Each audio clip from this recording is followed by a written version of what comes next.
Good morning, Door of Hope. My name is Matt. I am delighted to be here with you this morning. Would you please stand with me in reverence for the reading of the Holy Scriptures?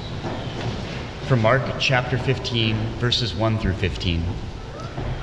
And as soon as it was morning, the chief priests held a consultation with the elders and scribes and the whole council. And they bound Jesus and led him away and delivered him over to Pilate. And Pilate asked him, "Are you the king of the Jews?" And he answered him, "You have said so." And the chief priests accused him of many things. And Pilate again asked him, "Have you no answer to make? See how many charges they bring against you." But Jesus made no further answer, so that Pilate was amazed. Now at the feast he used to release for them one prisoner for whom they asked. And among the rebels in prison, who had committed murder in the insurrection, there was a man called Barabbas. And the crowd came up and began to ask Pilate to do as he usually did for them. And he answered them, saying, "Do you want me to release for you the king of the Jews?" For he perceived that it was out of envy that the chief priests had delivered him up. But the chief priests stirred in the crowd to have him release for them Barabbas instead. And Pilate again said to them, "Then what shall I do with the man you call king of the Jews?" And they cried out again, "Crucify him." And Pilate said to them, "Why? What evil has he done?" But they shouted all the more, "Crucify him." So Pilate, wishing to satisfy the crowd, released for them Barabbas, and having scourged Jesus, he delivered for him to be crucified. This is the word of God. You may be seated. Oh boy. Thank you, Mindy. That was beautiful. It takes guts to share your story. I'm inspired. Thank you. There's no great segue from that, so we'll just jump in. One of the things that this passage that Matt just read for you impressed upon my mind and my heart is the way in which God has infused so much meaning into our stories, into human history, into the particular events that happen. It's oversimplistic to boil down the range of options for how to understand the universe into two categories. There are many ways and many points along the spectrum you could conceptualize, but a common dichotomy, a common two that are often pitted against one another, is something like the Christian view, or specifically the Christian view of history and humanity and nature and how the world is and how it operates, versus a purely materialistic one in which the universe, as we understand it, is simply matter in motion, atoms, molecules, and on, banging around to and fro. I suppose quantum theory complicates that a little bit, or maybe throws it out entirely, we'll see. But nonetheless, the idea that the material is all that there is. And if that is the case, people try to rage against it and fight against it and come up with clever ways to avoid this endpoint. But to my brain, which is a weak one, admittedly, but to my understanding, I just don't think you can avoid it, which is if the world simply sprung into existence by some sort of chance happenstance, if somehow life came from non-life through random happenstance and circumstance, if all that exists is truly, genuinely, at the bottom, matter in motion, there's no way to ascribe any kind of significance or meaning to anything that happens. We want to. We are meaning-making creatures at our core. But I don't think you can. If at the end of the day, the human brain is simply the latest domino in an endless domino chain going back to the Big Bang or whatever it is, of matter banging around, neurochemical reactions, even my perceived autonomy and ability to make choices is truly just predetermined from that first domino that fell. My life is really, and many people will say this explicitly, not so different than that of an animal, that of a tree, even that of non-living things like a rock or something else, or stardust or whatever. That's one way of conceptualizing the world. Or there's the Christian way. There's the way that flows out of the Hebrew Bible and the Christian New Testament that says, no, actually before matter in motion existed, there was a God who is love fundamentally. A God who, before he created a single thing, already existed in a self-giving love relationship between Father, Son, and Spirit. He did not need to create something else to satisfy some need or to be loved or to have something to love. It's just who he is at bottom. And out of his overflowing abundance, he decides to create, and to create not just the universe and all this amazing stuff that is literally going to take us eternity to discover, which is very exciting to me. But humans, image bearers, people that he says will bear my image, will carry something of my dignity, will be my objects of love and of partnership in helping to rule and cultivate and bring into even deeper beauty this world that I've made. Two very different stories. Two very, very different stories that if you chase down have very different implications. And on this second story, it's not just that things started out with us loaded down with significance and meaning and value, but even down to the particular moments of our stories, even ones that seem so counterproductive and so sort of distant from anything God would be interested in or able to work through, he continues to work and he continues to make meaning and he continues to find ways to love and to reveal himself and to glorify himself and to weave your genuine will and desire into this larger story that he's telling. Mindy, your story, I think, illustrated that so beautifully.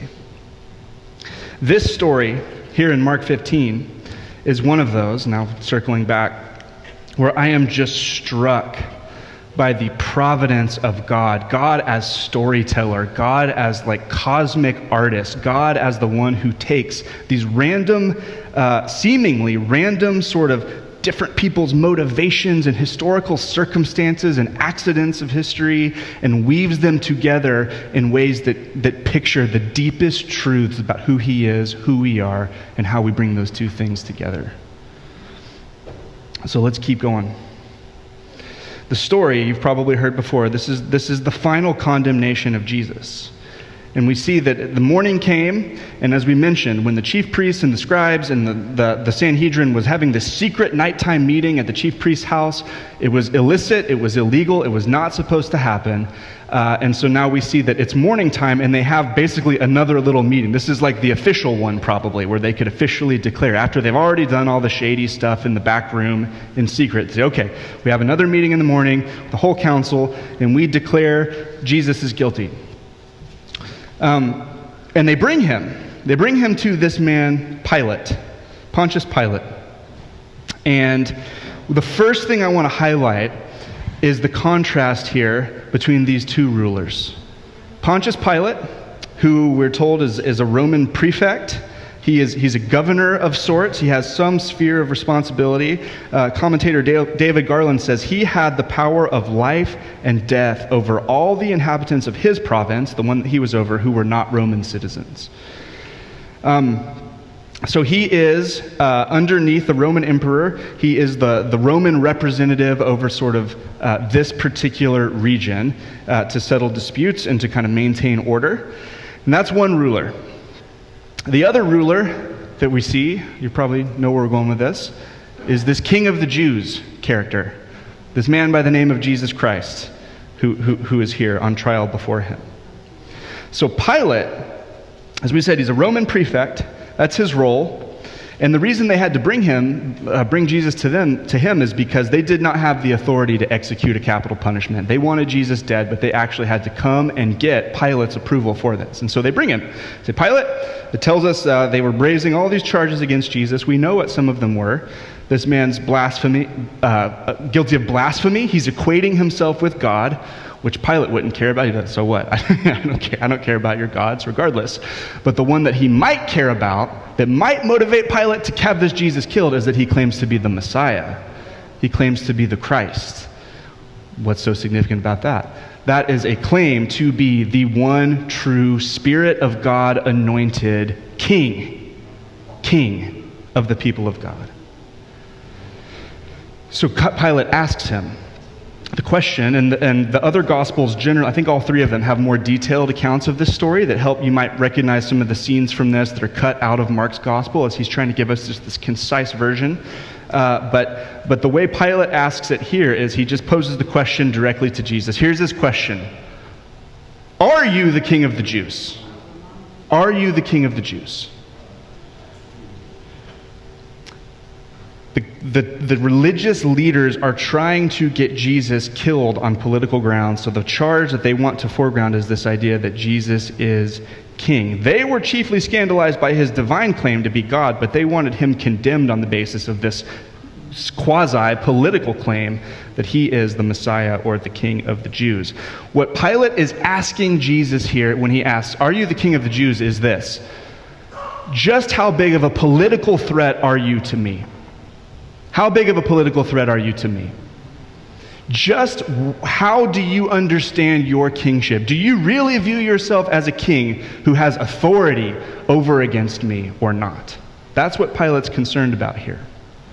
And anyone who would challenge Pilate's rule, or by extension, the Roman emperor's rule, had to be killed, and they had to be killed publicly, had to be crucified. So that's his question. Just what kind of a threat are you? We also see his scheme here. So they have this little discussion. Are you the King of the Jews? Jesus answers, "You have said so." That's an enigmatic answer. We'll come back to that. The chief priest accused him of many things. They continue to sort of tell Pilate, like, no, he's doing all this stuff. This is what you need to be concerned about him. And Pilate again asks Jesus, "Have you no answer to make? See how many charges they bring against you." And once again, Jesus made no further answer, so that Pilate was amazed. He was astounded. Maybe he was confused. Just what is up with this guy? It is not typical. If there was some way for someone to diffuse a situation, certainly to diffuse their own execution, usually we're just going for it. Like, "Oh, well, you haven't thought about this," or "No, I'm a chill guy. I'm not trying to do this or that." Jesus just remains quiet. "You say I'm the King of the Jews? Okay." And then silence. Now, at the Feast of Unleavened Bread, which is butts up against the Passover, we've talked about that in recent weeks. We see that there was this tradition, evidently, where Pilate would release for the Jews one prisoner that they asked for. I was thinking, the closest analog I can think of is like when the President of the United States pardons a turkey every year at Thanksgiving. You see that? I don't know. When did that start? I didn't even bother to re-look into the significance of this. Is that a play on this, maybe? I'm not really sure. But the president picks one turkey and says, "You're good this year, buddy," and sets him aside. Turkey gets to live his best life, at least for one more year. They had something similar. Of far more consequence. You get to choose one prisoner who will be released. And among the rebels in prison who had committed murder in the insurrection, there was a man called Barabbas. And the crowd came up and began to ask Pilate to do what he usually did. So this just coincided with the normal thing where the crowd would say, "Hey, it's that time of year. We need you to pardon someone, release someone to us." And he answered them, saying, "Do you want me to release for you the King of the Jews?" For he perceived that it was out of envy that the chief priests had delivered him up. So Pilate is aware. Something fishy's going on here.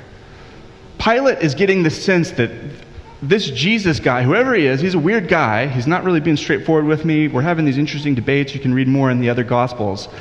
But he's getting the sense that, like, I don't think this guy is like a criminal deserving of death. So Pilate's scheme here is to try to offload the decision onto the crowd. He wants to offload the decision onto the crowd. And in the other Gospels, it even shows him washing his hands, saying, "I am innocent of this Jesus' blood. This is the crowd's decision who's going to condemn him." So his scheme is to pass on the decision to the people.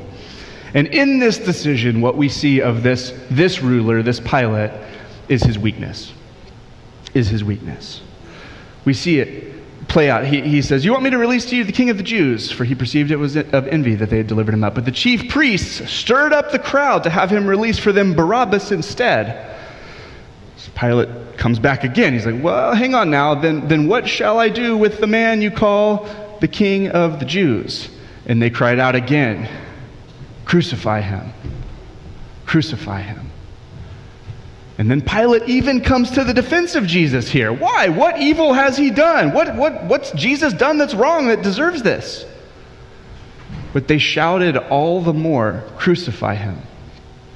And here's the definitive phrase here in verse 15. So Pilate, wishing to satisfy the crowd, released for them Barabbas, and having scourged Jesus, whipped him, beaten him savagely, which was customary before a crucifixion, delivered him to be crucified. Pilate's weakness here is that he is totally, even though he has his own personal sense of what is right and what is wrong, what is just and what is unjust in this situation, is that he bends his will for political expediency, to not cause more chaos, not cause more disorder than is necessary. For political expediency, he bends his sense of justice to the desire of the mob, to the desire of the crowd. These are the same crowds that throughout the Gospel of Mark have been interested in Jesus. Lots of people he describes the crowds coming up, and they're interested in Jesus' teaching. Maybe some of them follow him for a period of time. These are the crowds that have been admiring Jesus. Even perhaps in this crowd of people shouting, crucify him, were some of the very same people just almost a week before, on Palm Sunday, as Jesus rode into the city on his donkey, were saying, Hosanna, God save. This is the Son of David. Viewing him as the King, as the Messiah, as the one who is going to put everything right. Perhaps some of those same people in just less than a week's time go from crown him to crucify him. Crucify him. And I believe it was the modern philosopher Tommy Lee Jones in the film Men in Black. It's been a long time since I've seen Men in Black. But I will always remember this quote. He's talking to Will Smith on the bench in New York City, and he says, a person is smart, but people are dumb. People are dumb. A person is smart, but people are dumb. And I think that's true. That's not to denigrate what large groups of people in unison can accomplish using their voice, but a crowd, a mob cannot reason. It cannot do introspection. It cannot do much other than move too quickly for what's good for itself. And this is the case just here. The same people who wanted to crown Jesus 5-6 days prior are ready to shout, crucify him, at the simple prodding of someone else. It's just that bloodlust in the air. Probably these people don't even know why they want Jesus crucified. But the Spirit begins to take over. And Pilate, though he knows to entertain this would be to entertain evil, his weakness will not allow him to. And he tries instead to wash his hands of the situation, to put the responsibility on them, even though the buck stops with him in this situation. That's our first ruler, Pilate, the prefect. Pilate, the governor. There's another one, though. There's this king of the Jews that the characters in the story sort of mockingly or facetiously use that speaks a deeper truth than any of them can realize.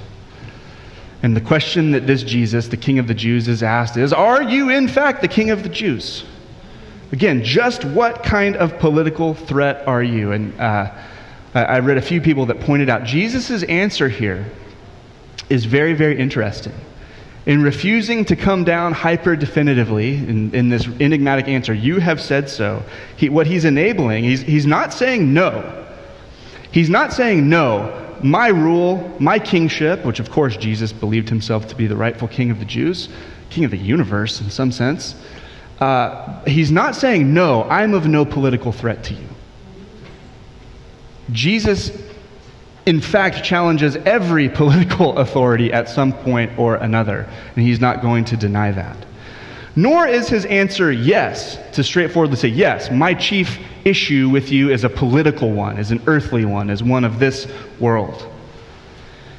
He leaves it in this subtle sort of yes and no and neither and both, which I think captures something very significant about the relationship of Jesus. We could think of John 18, verse 36. Jesus answered, "My kingdom is not of this world. Yes, I'm a king, but my kingdom is not the kind you're thinking of. If my kingdom were of this world, my servants would have been fighting."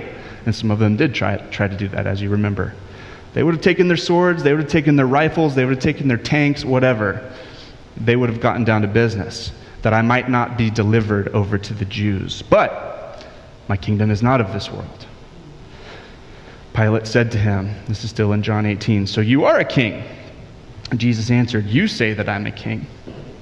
For this purpose I was born, and for this purpose I've come into the world, to bear witness to the truth. Everyone who is of the truth listens to my voice." Pilate said to him, "What is truth?" You see how Mark captures kind of the yes and no and maybe and not in the way that you're thinking of this, what's complex in John. He boils it down and he still captures the heart of that. Are you the king of the Jews? You've said so. And what does it mean? I'm both the king in a way that will challenge every would-be political authority over against me, and one who is simultaneously just not of this world, just not in the same conversation, just totally on a different dimension of interaction. It's Jesus the King. And after this, all the Gospels record, there's a point in the conversation where he just turns silent. He doesn't defend himself. He just allows the charges to come against him, and he lets Pilate and the others do what they will. So that's two rulers. But then we move down the story, and we get another really important contrast here, one that's easy to miss, which is that there are these two sons, or these two criminals, even. The first is this man Barabbas. Barabbas the murderer. We're told that he had committed murder. There's no debate about this. This was not, well, maybe he did, maybe he didn't, maybe he's guilty, maybe he's not. He was guilty. There was an insurrection, and he had committed murder. And what's very interesting about this is his name. Barabbas, Bar-Abbas, son of Abba. Okay, anybody want to take a stab at that? What's that? Son of the Father. Son of Dad. Son of the Father. Bar-Abba. There was a man, and actually some of the New Testament textual variants record, we're not sure if it's original or not, but that his first name was Jesus, which is a common name at the time in Israel.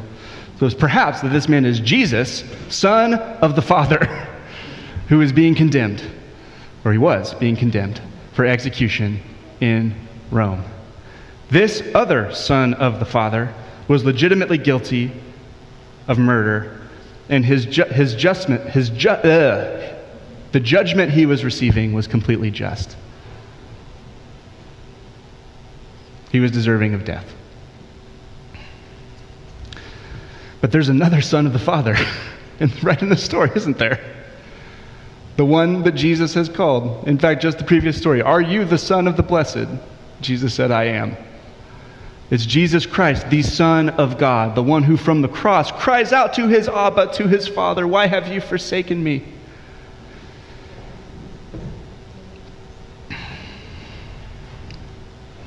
Okay. Two sons, two criminals. And what we see here, here's where this thing really blew my mind. What we see here in this story is divine sovereignty. If you can take off your skeptic hat for a second and say, well, I don't know, surely this must be some sort of edited or doctored story. No way this thing played out like this, but we have every reason to believe that it did. In the course of history, God has ordained things in such a way that at this chief moment where the Son of God, who is for the eternal plan of God from eternity past, has been planning on sacrificing, offering himself to a sacrificial death on behalf of sinners, comes to this point where you've got all these different character motivations, and I think they're all believable. You've got the chief priests who hate Jesus for reasons we've been talking about. They do not respect him. They do not want him. They view him as a blasphemer. They do not want his authority over them. They think his understanding of who God is fundamentally flawed, so they want to get rid of him, but they can't do it. They don't want the blood on their hands. They also legally have to give it to Pilate. They've got their motivations. You've got Pilate, this man who is the appointed at this time governor over this portion of Israel, and he's got his motivations for what he wants to do. He's trying to avoid the mob. He's trying to avoid a riot. He's trying to make sure the peace is kept. He's intrigued by Jesus. He suspects Jesus is being unfairly treated, but whatever, we've got his motivation. Then we've got this man, Barabbas, who is probably what he was trying to overthrow the Roman government. He was probably a zealot, one of the ones who wanted to take the sword, like many Jews did, and to say, off with the Romans' head, we're getting these guys out of here. We're done with their oppression over us, and murdered many, probably, in the process. He's got his motivations for doing that, but it just so happens that this man, the Son of the Father, is the one who is right here on the trial, on the stand, at the exact moment that the eternal Son of God, Jesus Christ, the one true Son of the Father in the deepest sense, is there as well.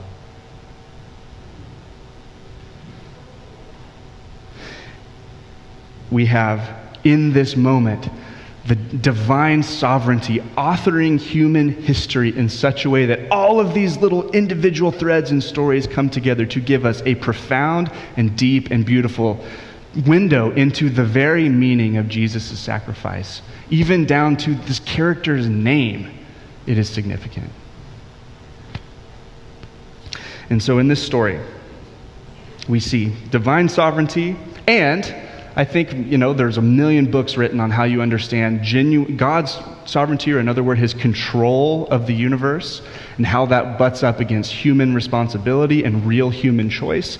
And all I can say, I think the most satisfying answer I can give is to leave it as one of those incredible mysteries that somehow the Bible holds up for us, that God is utterly sovereign in working out the events of history, and humans are have genuinely meaningful wills and responsibility for their choices. And you might go, well, those two things can't exist at once. And I would just say, prove it. I don't know. I don't know how you would prove or disprove. I know that there's a logical challenge there and tension there, but I think we just have to rest in that tension. But from where I'm sitting, I see every person with a very, very human and understandable motivation who has entered into this story, and you see the unmistakable way in which God has authored, as this grand artist of history, has pulled this moment together to tell us something utterly profound about the meaning of Jesus' death. Okay, what is it? What is this telling us? Well, so far in the Gospel according to Mark, there have been this is the second of two big images that it's given us around what did Jesus die for? Jesus has been talking about his death for a long time throughout Mark. It didn't take him by surprise. It was something he was planning to do. It was his will. It was his desire. It was he 100% understood the assignment when he embarked on his public ministry. He was going to die for the world. But the two images it's given us so far, first was at the Passover supper. You remember that? They have the Passover meal together, and Jesus sort of subverts the normal process for what you do with all the food elements and stuff. And he says, look, here's bread. Here's the bread. He broke it. And he said, this is my body given for you. And he took the wine. He took the cup. He said, this is my blood spilled for the forgiveness of the sins of many. Take these in remembrance of me. We highlighted that what Jesus was doing right there was tying his sacrificial death that was about to happen to this Passover event, the most significant sort of salvation event, the Passover and the Exodus of the Old Testament, and saying, I am the fulfillment of this. That was a significant event in its own right, but what that pictured, I'm about to do for the sins of the whole world, for the enslavement of the whole world. I am the better and truer and deeper and eternal and once for all Passover lamb. That was the first image. Here's the second one, this story, if you have the eyes to see it. The second one is this, what theologians might call penal substitution.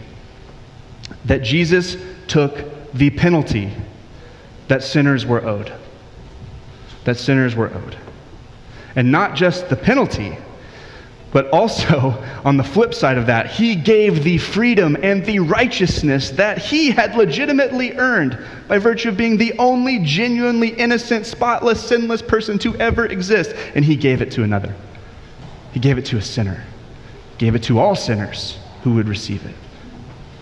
This story is the picture. There's one Son of the Father who stands guilty before a death sentence.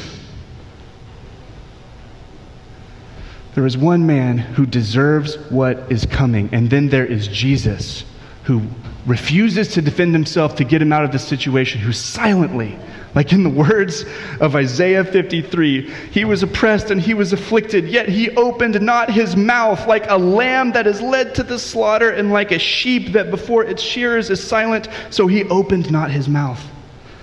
By oppression and judgment he was taken away. And as for his generation, who considered that he was cut off out of the land of the living, stricken for the transgression of my people.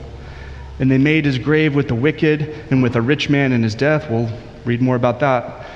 And although he had done no violence, and there was no deceit in his mouth. Or as Peter puts it, reflecting back perhaps on this very story in 1 Peter 3:18, for Christ also suffered once for sins, the righteous for the unrighteous, that he might bring us to God, being put to death in the flesh, but made alive in the spirit. And Peter goes on, but we can stop there.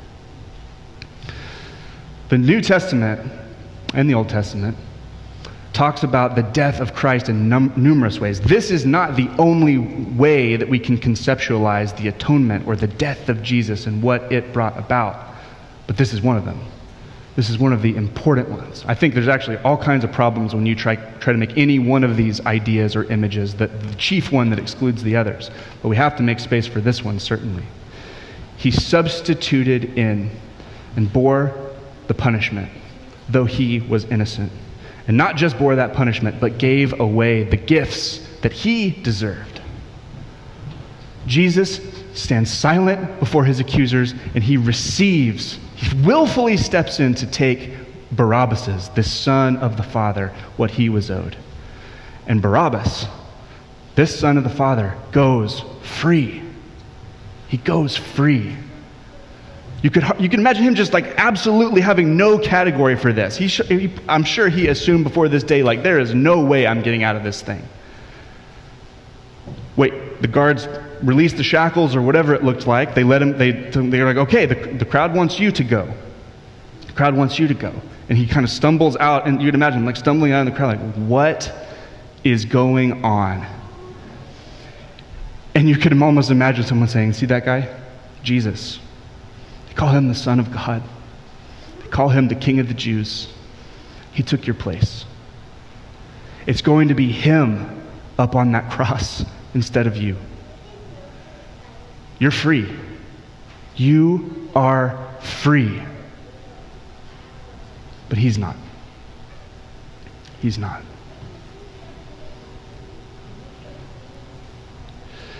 This is the staggering beauty, at least part of the staggering beauty of Christ's sacrifice. The innocent for the guilty.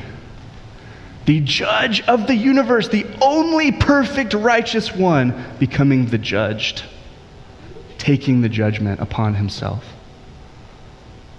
The one person who never deserved a condemnation like this, willfully taking it, so that those who did deserve it could go free and find life and forgiveness and peace and joy and freedom and flourishing and hope and eternity in fellowship with the God of the universe. This son goes to judgment so that the other son can come home to God.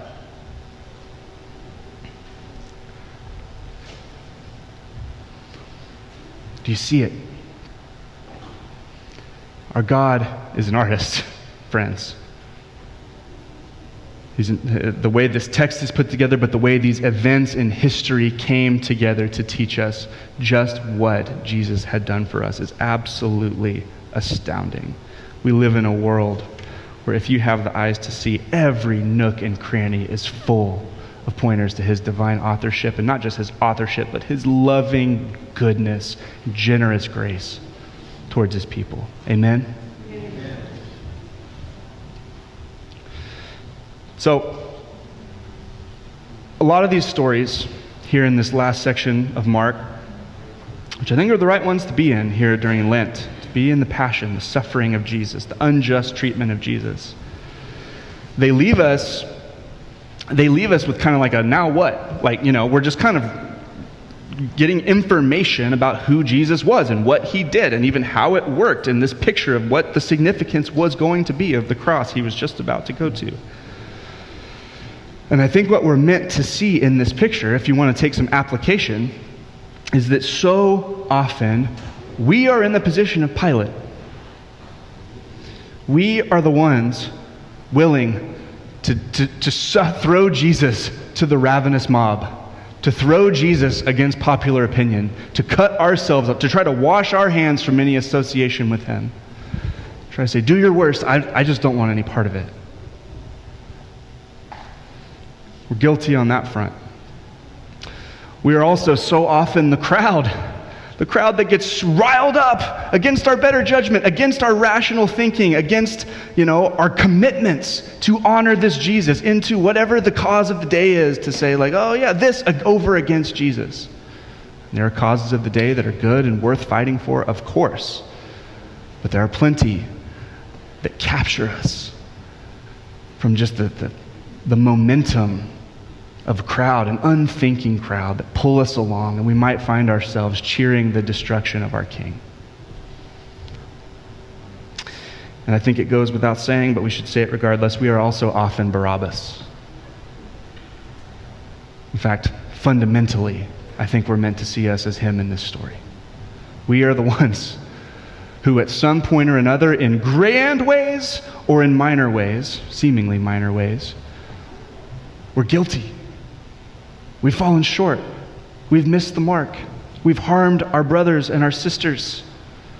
We've turned our back from the God who loved us and created us. We stand justly condemned. Like if God were going to make this world a place of perfect goodness and justice, he would have to deal with you.